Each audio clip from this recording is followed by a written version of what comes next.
210장 찬송하겠습니다.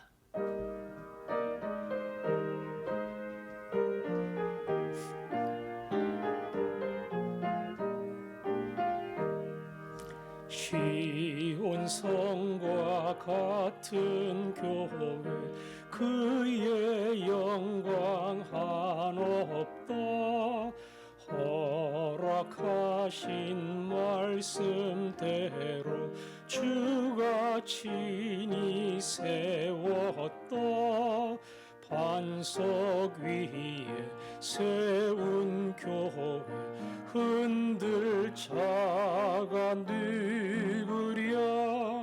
모든 원수 애워싸도 아무 근심 없도다. 생명샘이 솟아나와 모든 성도 마시니 언제든지 흘러넘쳐 부족함이 없도다. 이런 물이 흘러가니 목마를 자 누구랴.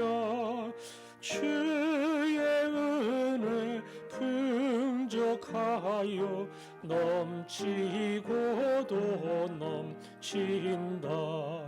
주의 은혜 내가 받아 시온 백성 되는데 세상 사람 비방해도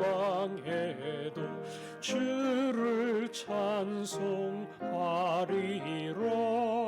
세상 헛된 모든 영광 아침 안개 같으나 주의 자녀 받을 복은 영원 무궁하도다.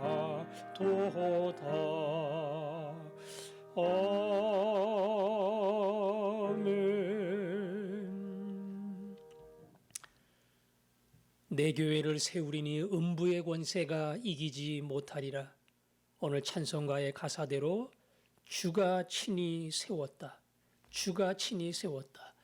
화전칭황교회를 주님이 세우신 줄로 믿습니다. 여러 가지로 세상은 흔들리고 우리를 위협하지만 이 힘든 시간일수록 교회를 향한, 성도를 향한, 예배를 향한 우리의 마음이 더 간절해질 수 있도록 다시 또 현장의 예배를 잃어버렸지만 돌려주실 그 현장의 예배를 향한 사모함이 더 깊어지는 그러한 시간이 될 수 있도록 내일은 모든 성도들이 영상 예배를 드립니다. 그 예배 가운데 주께서 함께 하셔서 우리의 영상의 예배를 받아주시도록 함께 기도하겠습니다. 아버지 하나님, 오늘도 이 새벽 시간 우리의 기도를 들어주시니 감사합니다. 하나님, 내 교회를 세우리니 음부의 권세가 이기지 못하리라. 여호와 외에 누가 하나님이며 하나님 외에 누가 반석이냐. 반석 위에 화전중앙교회를 세워 하나님의 백성으로 불러주심을 감사합니다. 구원받은 하나님의 자녀, 천국의 백성이 되었습니다. 땅을 살고 때로는 땅의 환경에 따라 흔들릴 때가 있지만 우리가 누구인지를 잊지 않게 하여 주시고, 비록 영상으로 예배를 드린다 할지라도 현장 예배를 향한 간절한 사모함이 있게 하시며, 주님 우리를 다시 불러 모으실 때에 온 마음을 다해 영광스러운 예배를, 힘과 정성 다하는 예배를, 그리고 성도 한 사람 한 사람이 얼마나 소중한지를 우리 모두가 알 수 있게 하여 주옵소서. 감사합니다. 아멘. 아버지 하나님, 내일이 주일입니다. 우리가 이곳에 모일 수 없는 안타까운 상황 가운데 있지만 예배하는 가정마다 주께서 찾아가실 줄로 믿습니다.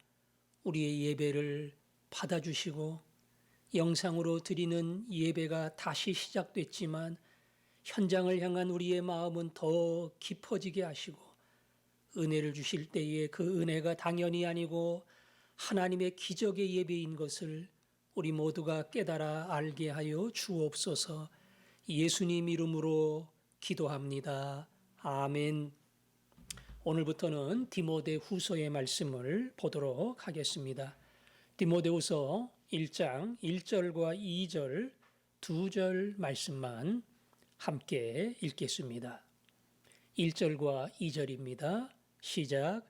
하나님의 뜻으로 말미암아 그리스도 예수 안에 있는 생명의 약속대로 그리스도 예수의 사도된 바울은 사랑하는 아들 디모데에게 편지하노니 하나님 아버지와 그리스도 예수 우리 주께로부터 은혜와 긍휼과 평강이 내게 있을지어다. 아멘. 디모데전서, 디모데후서는 모두 다 다윗의 말년에 사역의 끝부분에 기록된 편지고요. 그 중에 디모데후서는 최후의 편지고 유언과 같은 편지입니다. 교회 사가들은 바울이 한 번이 아니라 두 번에 걸쳐 로마 옥중 생활을 했고 그 두 번째 옥중 생활을 할 때에 이제는 다시 자유의 시간이 아닌 하나님이 주신 임종과 순교의 시간이 다가왔다. 이것을 직감하고 마치 자기 아들에게 유언을 남기듯 적어놓은 편지가 디모데 후서입니다. 디모데 전서와 디모데 후서가 디모데에게 보낸 것이지만 특별히 디모데 후서를 볼 때는 다윗이 인생의 마지막 순간에 유언처럼 남긴 말씀이구나. 그 생각을 가지고 이 말씀을 보면 더 마음에 다가올 겁니다. 1절과 2절은 다윗이 늘 편지를 시작하면서 동일한 내용의 인사를 하는 그러한 항상 비슷한 문구입니다. 그런데 편지마다 조금씩 달라요. 항상 똑같은 문구를 사용하지 않고 편지마다 조금씩 다르게 사용을 하는데 아마 단어나 문장을 다르게 하는 바울의 의도가 있을 겁니다. 오늘 1절에 보니까 하나님의 뜻으로 말미암아 그리스도 예수 안에 있는 생명의 약속대로 그리스도 예수의 사도된 바울은 제가 이번 주일부터 갈라디아서의 말씀을 강해를 할 겁니다. 갈라디아서의 말씀을 강해할 거니까 당연히 1절이 나오겠죠. 오늘 1절과 비슷한 내용을 내일도 설교를 할 겁니다.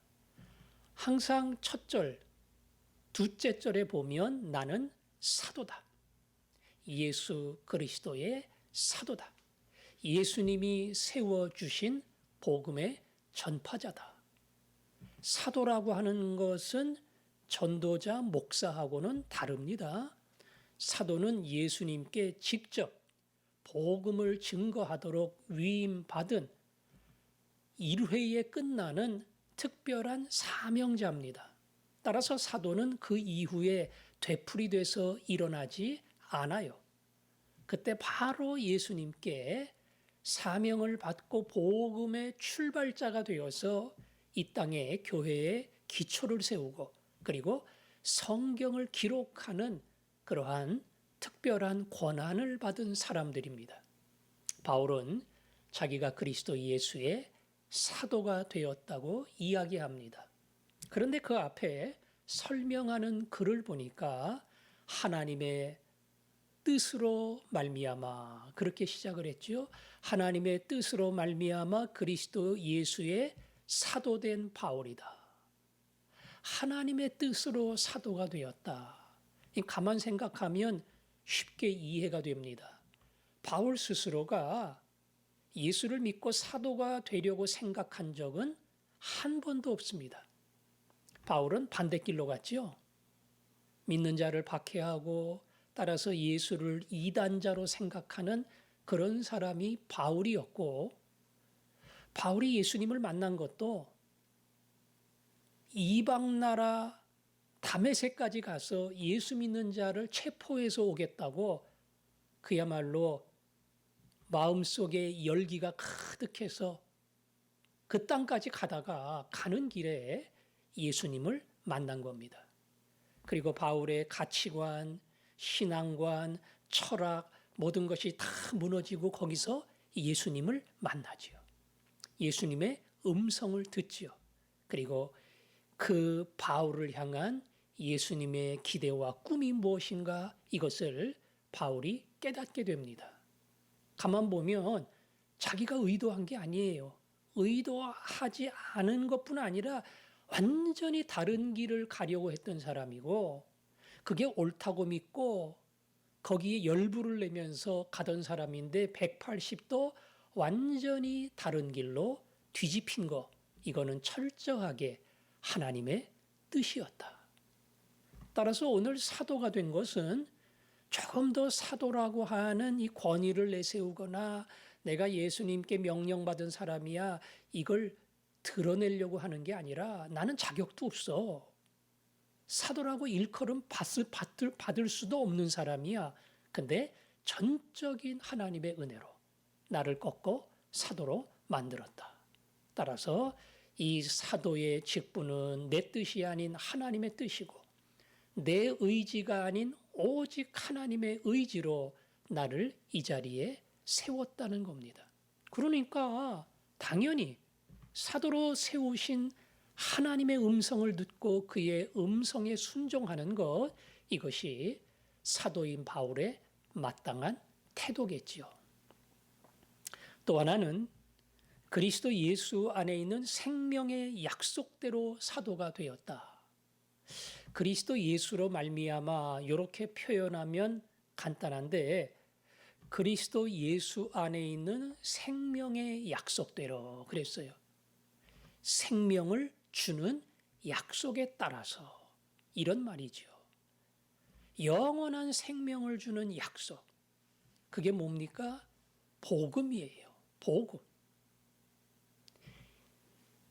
육신의 생명을 가지고 살다가 죽으면 끝나는 그러한 인간이 아니라 하나님의 생명을 얻는 사람, 영원한 생명을 얻는 사람.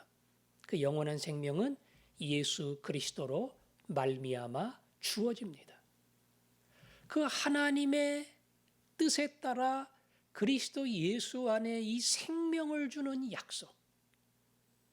그 약속으로 사도 바울은 말 그대로 그리스도의 종인 사도가 된 겁니다. 다시 말하면 예전에는 생명이 없었어요.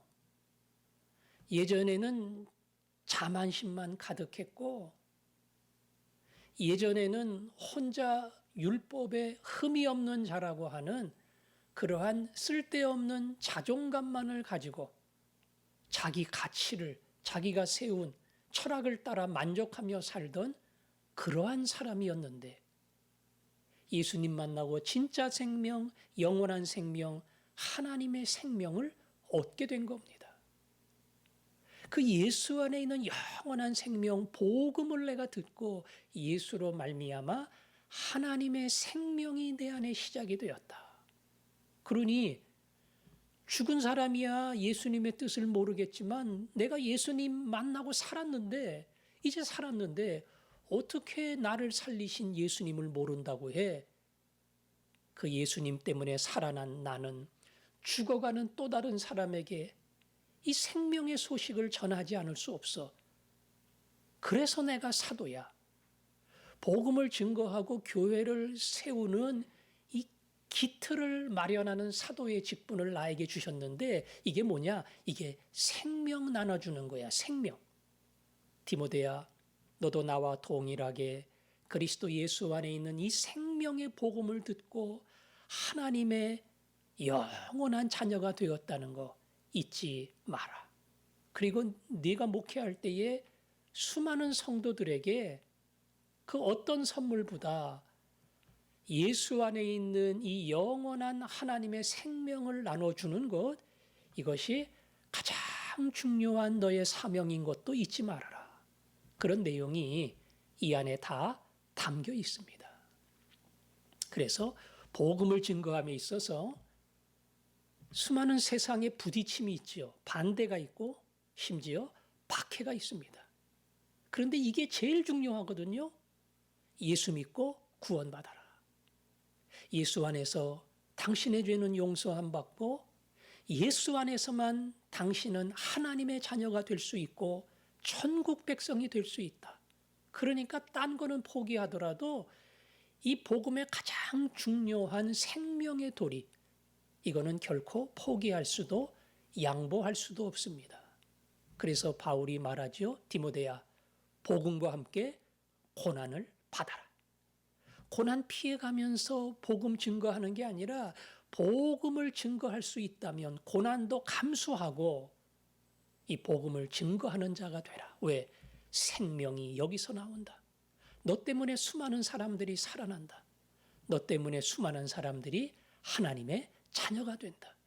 문제는 세상은 그것을 가로막고 때로는 너를 괴롭히지만 생명이 예수로 말미암아 너에게서 흘러나온다는 것을 잊지 말고 그 고난을 예상하고 복음을 전하는 자가 되라. 그 히브리서 11장에 보면 어떤 사람은 칼로 죽임을 당하고 어떤 사람은 톱으로 켬을 당하고 이 교회 사가들이 디모데가 예배소를 목회하다가 나중에 순교할 때에 톱으로 생명을 잃었다. 그런 기록을 남기고 있습니다. 디모데는 바울을 통해서 예수의 복음이 생명이고 그 생명이 우리 스승인 바울을 변화시켜 완전히 뒤집어 버렸고 그 생명이 내게도 전해졌고 나를 통해 그 생명이 또 다른 사람에게 전해진다고 하는 이 위대한 소식을 알고 있었습니다. 바울은 그 내용을 다 담아서 나는 하나님의 뜻에 따라 사도가 되었다.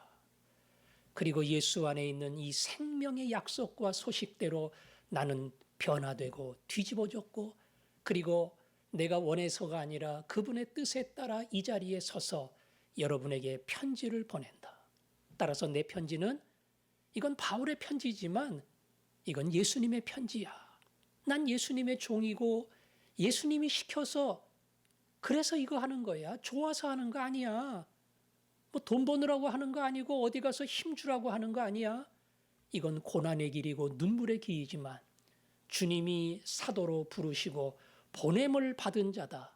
나를 보내 생명을 전하게 하셨기에 나는 생명의 약속을 받은 자로 복음을 증거한다. 이것이 편지를 시작하면서 바울이 강조한 자신의 사도로서의 정체성이에요. 우리는 우리가 누구인가를 영적으로 늘 분별을 해야 됩니다. 육신은 세월과 함께 낡아지고 늙고 병듭니다. 그러나 내가 하나님 앞에서 어떠한 존재인가?